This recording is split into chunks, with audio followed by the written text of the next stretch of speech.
E naquelas maravilhas da tecnologia, voltamos para o terceiro bloco do Pub Talk, né? Depois de escutar o som da Decoders e como um passe de mágica, teleportamos a Decoders para toda a banda saiu e eles estão aqui agora com a gente, aqui do nosso lado, né? Para falar de rock and roll. E o nosso assunto da semana, que foi um assunto que tomou de assalto aí as notícias da música, é a volta do Guns N' Roses, né? O Guns que durante anos aí se esperou a volta deles, agora está confirmado, eles vão tocar no festival de Coachella em abril, deixa eu ver aqui, em março, abril, deixa eu ver a minha pauta. Em abril, no Coachella. O Axl Rose, o Slash e o Duff McKagan, né, o baixista, o vocalista e o guitarrista, já estão confirmados na reunião. Ainda não se sabe se os outros dois da banda, né, que é o Izzy e o Steven Adler ou o Matt Sorum, vão tocar. Mas, enfim, é uma notícia que é bastante relevante aí pro mundo do rock, né? É ou não é, meu amigo Rudy Orhan? Eu acho que provavelmente vão tocar. Né? Se eles não mudarem de ideia até lá, né? É. E o Guns, eu assim particularmente, eu sempre é uma banda que teve os hits poderosos ali no primeiro disco. O Lies é bom também. O Appetite for Destruction foram 2 álbuns duplos, né? Não, tá confundido com Use Your Illusion. Use Your Illusion foram 2 álbuns duplos. O Appetite foi o primeiro. Que eles levaram, pelo que eu sabia na época, eles levaram o The Wall, do Pink Floyd, e o Physical Graffiti, do Led Zeppelin, para buscar inspiração, alguma coisa assim. Que ficavam ouvindo, né? Direto e tal. Não funcionou. Não, funcionou? Não. Não, tem umas músicas legais. Você vai comparar o The Wall e o Physical Graffiti com o Use Your Illusion, mas eles foi um fracasso completo, para né? inspirar alguma coisa assim. Eu nunca fui muito fã do Axl Rose, né? A banda é boa, eu acho boa, ótima. Eu particularmente não gosto do cara. Então, Tu não acha ele gato, né? Não, gato. As guriazinhas achavam, né? A mulherada. A gente tinha que... Guns N' Roses marcou uma época. Guns N' Roses tem um disco que é muito bom, que é o Appetite for Destruction, né? Um bom disco, assim. Foi assim um ícone do hard rock californiano que dominou o cenário do rock and roll durante um tempo. Mas particularmente para mim a banda num disco só. Esse é o disco deles, é o disco que eu recomendo que as pessoas que não conhecem Guns que escute. Mas o que veio depois ele foi assim numa decrescente. Tem assim, alguém que não conhece Guns, né?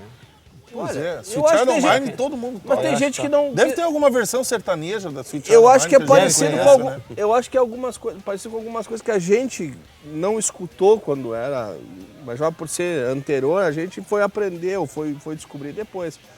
Todo mundo escutou Sweet Child O' Mine, mas né, muitas pessoas não devem ter escutado todo o Appetite for Destruction inteiro, né? E tem muita coisa boa ali, eu acho que Não, ali foi... esse é um bom disco. Vamos lembrar então de um dos clássicos aí do Appetite for Destruction, que é a Paradise City, numa versão que foi gravada, é a última música do último show da formação, né? Depois disso eles nunca mais fizeram shows, né? E estão voltando agora em Coachella, então vamos escutar Paradise City aí, uma versão na Argentina ao vivo.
Bom, gurizada, eu acho que eu não compartilho da mesma opinião de vocês, porque eu acho Guns N' Roses uma das bandas mais legais assim, que eu já escutei, particularmente falando, né? Mas eu entendo que tem muita gente aí que não gosta e tal. Eu sou um fã do Axl Rose, eu sou tão fã do Axl Rose que eu gostei até do Chinese Democracy, que comparado com os outros discos do Guns, realmente não é tão bom. Mas eu gostei. Eu acho que ele é a alma da banda, assim. Tu tinha que tirar essa camiseta aí, que tu não é digno de usar uma camiseta escrito Hendrix, Clapton, Page, Becker, depois de dizer isso aí. Eu acho que, sinceramente, alguma coisa não tá certa aí nessa história. É que cara, o Guns...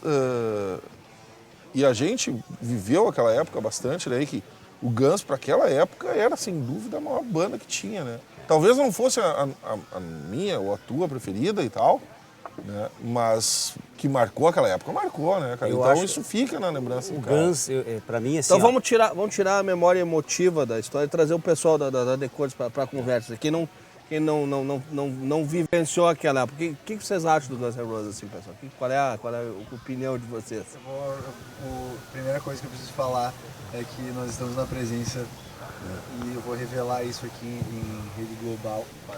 Opa, que nós temos o melhor imitador de Axl Rose. Ah, não! Não vamos esperar o último número aí da Decoders acústico. Ricardo, por favor, a capela aí de Patience pra nós. Quer que eu assubie? Eu vou assobiar. Cara, Não? Como não? Não acertamos o cachê com ele pra fazer. Não, ele é muito tímido, ele precisa de muita insistência em festas. Como diz depois das 5 da manhã. Como diz um amigo meu, dono de um bar lá de Porto Alegre, bebe mais, velho. Vai lá. Eu que não gosto muito de Guns, eu gosto da I Used to Love Her. Eu acho um som legal. Eu já, por exemplo, Uma já não acústica acho mais legal, cara, mas enfim. Bom, opinião. Quer ver uma coisa que eu ia dizer antes? A banda Guns N' Roses equivale, eu que sou um pouco mais antigo, ao Kiss de antigamente. O Kiss era uma bandinha produzida e tal, porém era boa, cara. As músicas eram legal, depois era mais simples, assim, não era tão boa como o Black Sabbath, Led Zeppelin, Deep Purple, Pink Floyd e tal, mas era o lado deles. Eu acho que o público adorava. É melhor que Guns N' Roses. Muito melhor. Não, eu também acho, isso aí eu concordo com vocês. A crítica malhava o Kiss, que era ruim musicalmente, que era assim, e eles eram bons, cara. Eles eram criativos. Não, e, cara, eu já vi 2 shows do Kiss e, meu Deus, e se tiver mais 20 shows... Mas eles fazer questão conquistaram a fama, assim, depois, meio... Kiss ou Guns N' Roses, gurizada? Olha, eu acho que eu prefiro o Guns N' Roses, mas... Prefiro uma semana e num templo budista sem escutar nada. Eu conheço tanto quanto eu conheço o Guns N' Roses, eu conheço bem menos o Kiss, assim, eu conheço muito mais os hits do Kiss. Guns N' Roses eu conheço um pouquinho mais, assim. E eu acho que são bandas divertidas, as duas. E elas são feitas para ser divertidas, eu acho que elas nem se colocam nessa pretensão, assim, ser alguma coisa revolucionária que inaugura um gênero. Não, sabe? não. Tipo, tu falou de Black Sabbath, que é a banda que é muitas vezes referida como a pedra fundamental do heavy metal. Sim. Sabe? O Guns N' Roses é um pastelão, assim como grande parte do hard rock é um pastelão. E é um puta de um pastelão massa e gostoso, sabe? É música de festa, cara. A gente se lembra, a nossa memória afetiva é música de festa, né? A galera vai lá e vê o Axl e vai à loucura. Acho que eles fazem isso muito bem e fazem com uma musicalidade que eu acho que ainda tem alguma riqueza, assim. Então eu respeito e... Falando em riqueza, a banda vai ficar rica, né? Com essa turnê de comeback aí. Faz aquela coisa o pessoal tá falando... Faz, de ficar, volta, não volta. Por exemplo... É marketing, assim como, na minha opinião, que será que é a minha opinião nisso aí, mas é tipo, pô, a banda funciona nisso, é banda comercial, sim, é uma banda de música popular. Mas como eu tava falando, né, a questão da volta aí do Guns vai render uma bela grana pra banda, porque tá-se, pelos rumores aí, o cachê para cada show deles é em torno de 30 milhões de reais, né? Eu nem sei quanto é que dá isso em dólar, mas é uma fortuna, né? Então, acho bem complicado que, por exemplo, para os fãs de Guns aí que esperam vê-los de novo no Brasil, acho bem difícil que eles venham, né? Porque para bancar um cachê desses aí é complicado, né? Que, aliás, é o motivo pelo qual a maioria dessas bandas está voltando, né? Exatamente. Desde o The Who até o Guns. Police. É. Não sei se o LED voltou por isso, eu acho que talvez de todas elas, talvez seja aqui no... Mas aí é aquela coisa, né, cara? Por exemplo, o Guns, tá? Volta o Axl e o Slash, bom, beleza, já é, na minha opinião, assim, 90% do Guns.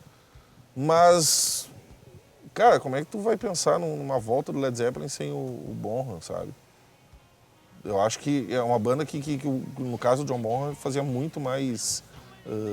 tinha muito mais importância no conjunto todo do que, por exemplo, o baterista do Guns, sabe? Ou no próprio The Who, cara. O The Who sem o Keith Moon e o baixista Se fosse voltar para fazer material novo, eu concordo contigo, mas se é para voltar para reeditar clássicos, acho que a importância do John Bonham no LED ali estava na parte criativa, de fazer, de inaugurar um jeito de tocar bateria, de criar umas linhas de bateria tão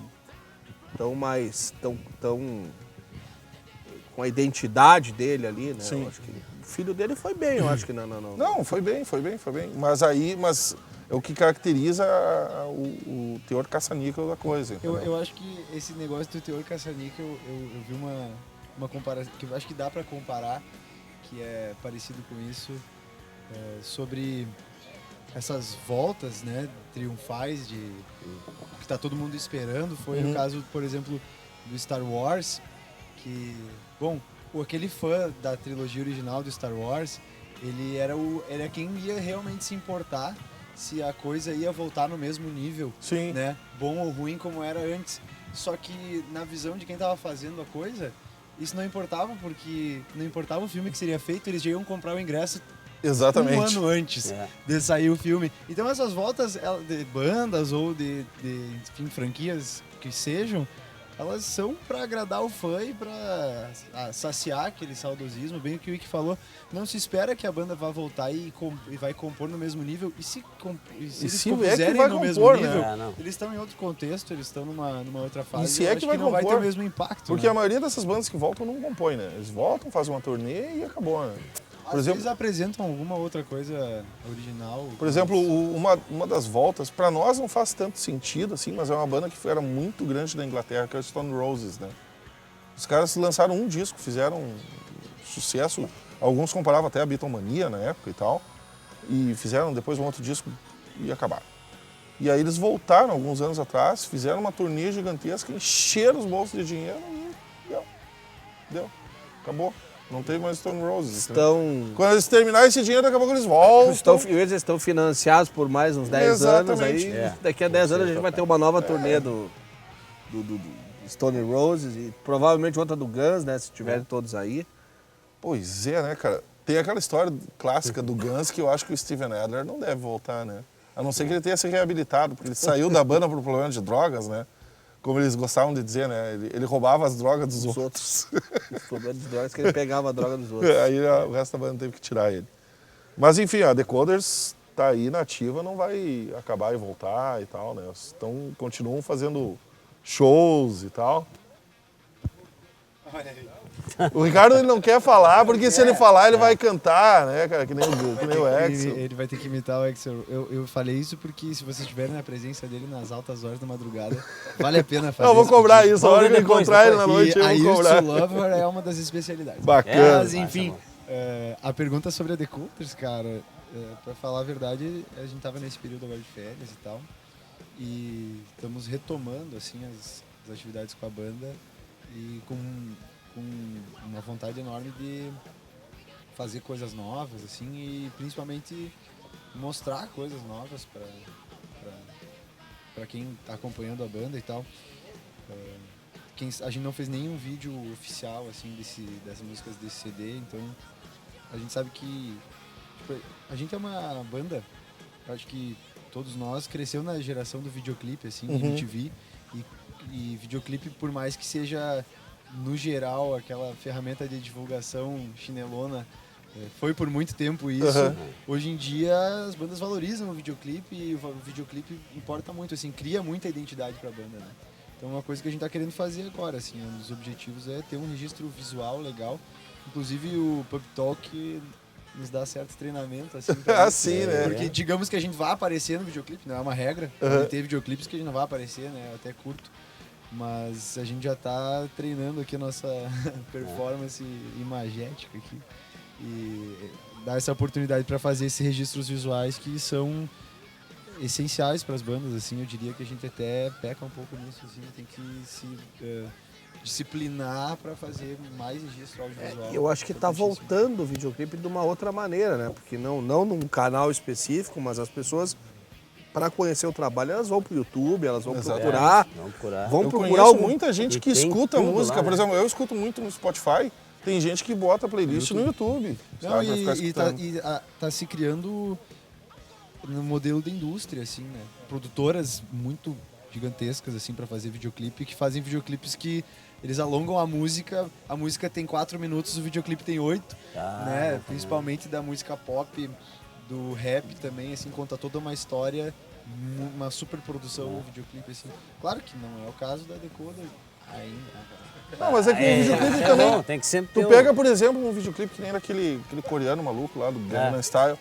O cara ganhou muita grana naquele videoclipe com a quantidade de visualizações. Teve sei lá quantos bilhões de Não, visualizações, né? e aí tu pega um outro exemplo que teve aquele que viralizou, né? A banda mais bonita da cidade lá de Curitiba. Pois é, cara. Um clipe, assim, ó, que tá, assim, ó, nada de superprodução, uma coisa caseira, mas pela sua criatividade, pela sua inventividade ali, pegou na veia do que tinha que ser para aquela Sim. música e viralizou.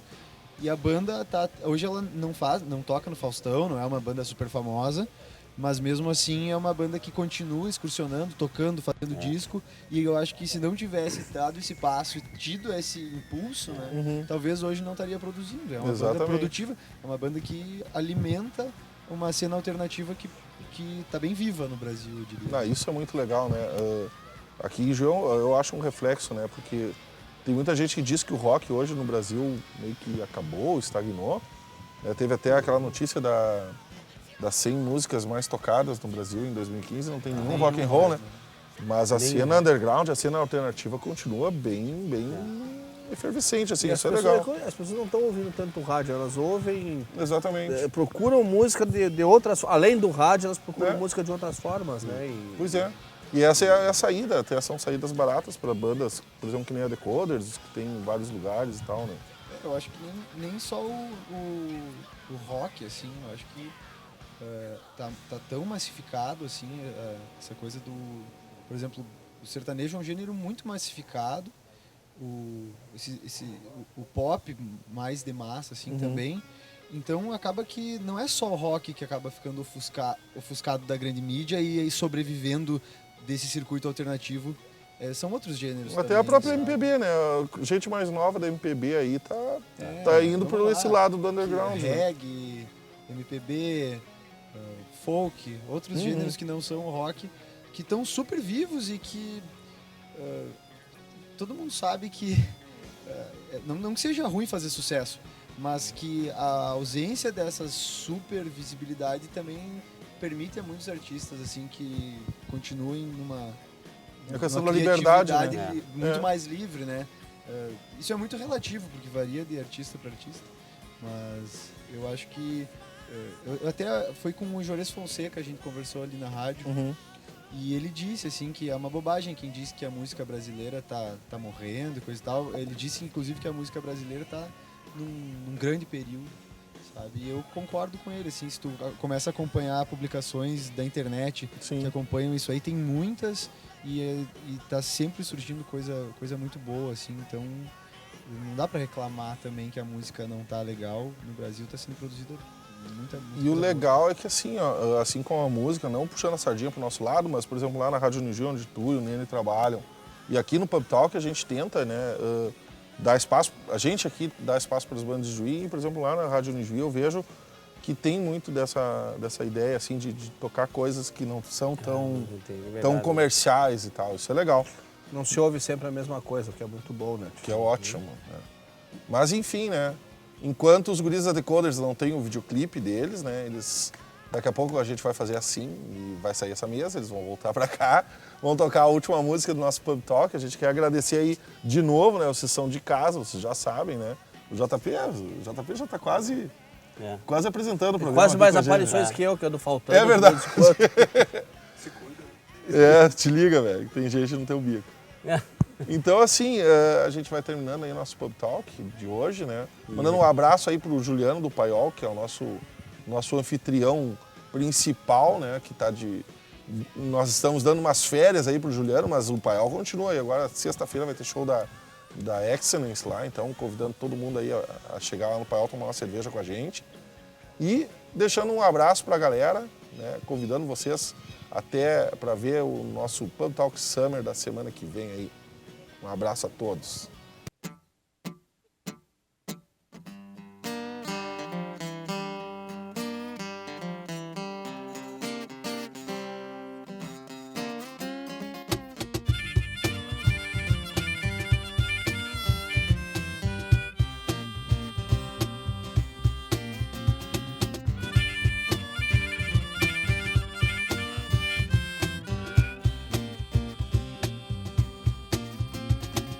Achei uma foto sua no meio de um livro que encontrei no seu antigo lá do centro. Eu procurava agora, eu já nem sei o que. Tinha as páginas manchadas de café com um pouco de escocês, sobre um casal apaixonado que no final se matou. Um veneno lento e um corte certo ao som de uma balada rock and roll.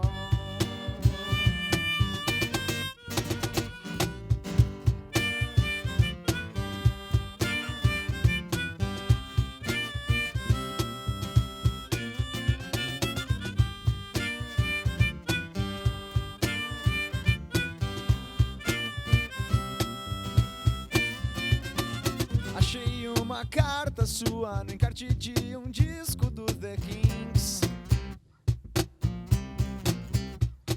Dizia pra eu cuidar da Laila enquanto você estava